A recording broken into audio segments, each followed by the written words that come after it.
अस्सलाम वालेकुम। मैं अमजदुल्ला खान, स्पोक्समैन एनडीटी।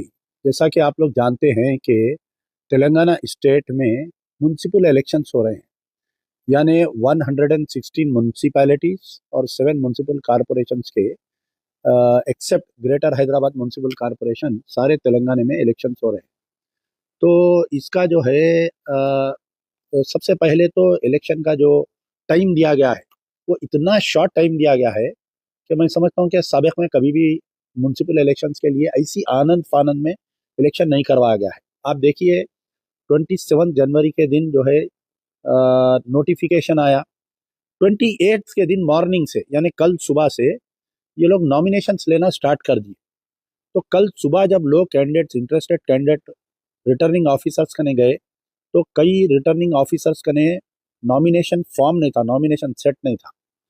और सिर्फ शाम शाम के टाइम पे, यानी दोपहर के बाद में, nomination only in Telugu paper, only in Telugu Telugu language में। तो जैसे ही मुझे डिस्ट्रिक्ट से कंप्लेंट्स आए, हम जाकर जो है secretary Telangana state election commission को एक तहरीरी शिकायत दी है।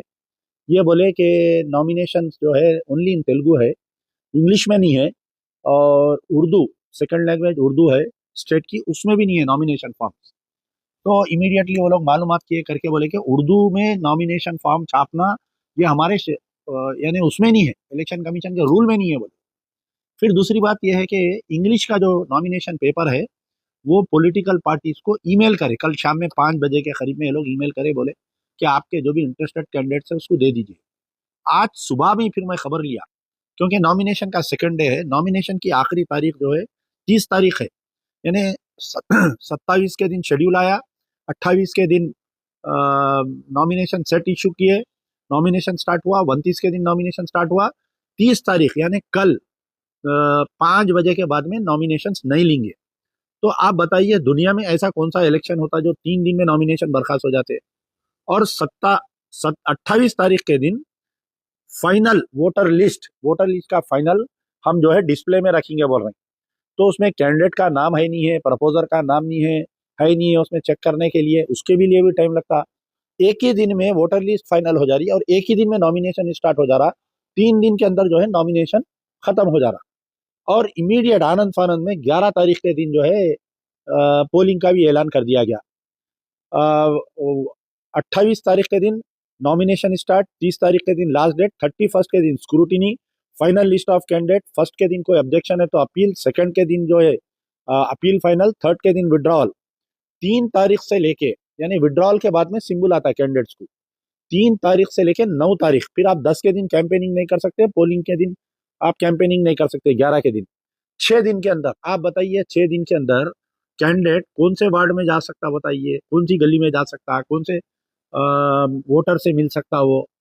तो तेलंगाना स्टेट इलेक्शन कमीशन को आखिर किसका प्रेशर है जो ऐसा आनंद फानंद में इलेक्शन करा रहे हैं। कोई भी इलेक्शन में जो है कम से कम कैंपेनिंग के लिए 20 दिन का टाइम दिया जाता, नॉमिनेशन के लिए कम से कम एक 1 वीक टाइम दिया जाता, या 5 दिन का, 6 दिन का टाइम दिया जाता। ये ऐसा नहीं हो रहा है। और इसके ऊपर कोई सियासी पार्टी, बीआरएस वाले खाली कुछ बयान दिए लेकिन कोई तहरीरी शिकायत नहीं दे रहे, कोई अदालत को नहीं गए, कुछ नहीं करे। अब आज सुबह से, क्योंकि ये इंग्लिश फॉर्म आने के बाद में जो है कुछ हमारे कैंडिडेट जाके जैसा निजामबाद है और दीगर डिस्ट्रिक्ट्स में कुछ कैंडिडेट्स नॉमिनेशन फाइल किए, तो वो लोग ये बोल रहे हैं कि ये जो आप इंग्लिश में फॉर्म, क्योंकि वहां पर रिटर्निंग ऑफिसर का ने तो नहीं है, हमारे को जो मेल पे आया हम मेल पे फॉरवर्ड किए, तो इसमें भी आप देखिए कि इसमें बाज़ाब्ता ये लिखा हुआ है कि आपको इंग्लिश का जो सवाल है तेलुगु में जवाब देना बोल के लिखा हुआ है। Full name of the candidate in Telugu only, फिर father's mother's husband name in Telugu only, आप देख सकते हैं यहाँ पर मेंशन है। तो नॉमिनेशन फॉर्म अगर आप इंग्लिश में भी ले लिए हैं तो तेलुगु में भरना बोल के बोल रहा हूँ। यकीनन तेलुगु तेलंगाना आंध्रा की लैंग्वेज है, फर्स्ट लैंग्वेज है, सबको तेलुगु सीखना चाहिए। लेकिन जो उर्दू सेकंड लैंग्वेज है और जो इंग्लिश जो ज्यादा बोली जाती है और पढ़ी लिखी जाती है, उसके साथ ऐसा क्यों रवैया इलेक्शन कमीशन का।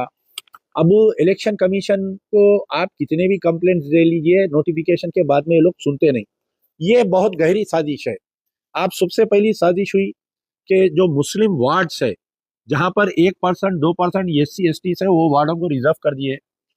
हर डिस्ट्रिक्ट में अगर फर्ज करिए आपको 40-50 वार्ड है तो सिर्फ 10 वार्ड जर्नल लगाए गए। वो 10 वार्ड भी जो है हिंदू अक्सरियती वाले वार्ड है, वो मुस्लिम अक्सरियत है वहां पर, हिंदू अक्सरियत है वहां पर। यानी मुस्लिम्स का कम पॉपुलेशन है, वोटर्स है, और हिंदूज के ज्यादा है। वहां पर जर्नल में से अगर कोई मुस्लिम कैंडिडेट लड़ा तो वहां जीतने का सवाल ही नहीं होता। तो ये रियासत तेलंगाना की जो अपोजिशन पार्टी से बीआरएस है, चाहे आप एआईएमएम बोलिए और दीगर जैसी पार्टियां, सीपीआई सीपीएम, तमाम लोग खामोश है, कोई इसके ऊपर सवाल नहीं कर रहा इलेक्शन कमीशन को। कल मैं अकेला गया, मेरे बाद में वहां पर आम आदमी पार्टी वाले आके कोई ऑब्जेक्शन दे रहे थे वहां पर। सबसे बड़ा ऑब्जेक्शन आप देखिए, full name of the candidate in Telugu बोल रहा हूँ, बाज़ाफ्ता, father mother husband name in Telugu. भाई अब किसी को अगर तेलुगु पढ़ना लिखना नहीं आता, उन्हें सिर्फ इंग्लिश मीडियम का है, इंग्लिश पढ़ना लिखना था, तो क्या उन्हें फॉर्म नहीं भरना? क्या बताइए आप, क्या उन्हें इलेक्शन नहीं लड़ना? ये क्या साजिश है इलेक्शन कमीशन की?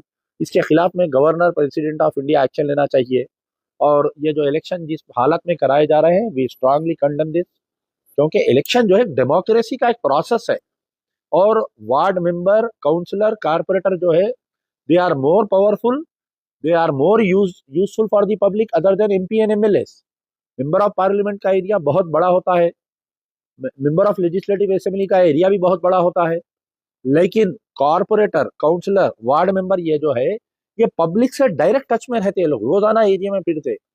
तो इनका इलेक्शन अगर आप आनंद फानंद में करा रहे हैं, कांग्रेस ये सोच रही है कि बीआरएस तैयार नहीं है, हम जल्द से जल्द इलेक्शन को करवा देंगे और हम जीत लेंगे, तो ये बिल्कुल डेमोक्रेसी को खत्ल करने के बराबर है। इलेक्शन प्रोसेस का मजाक है ये।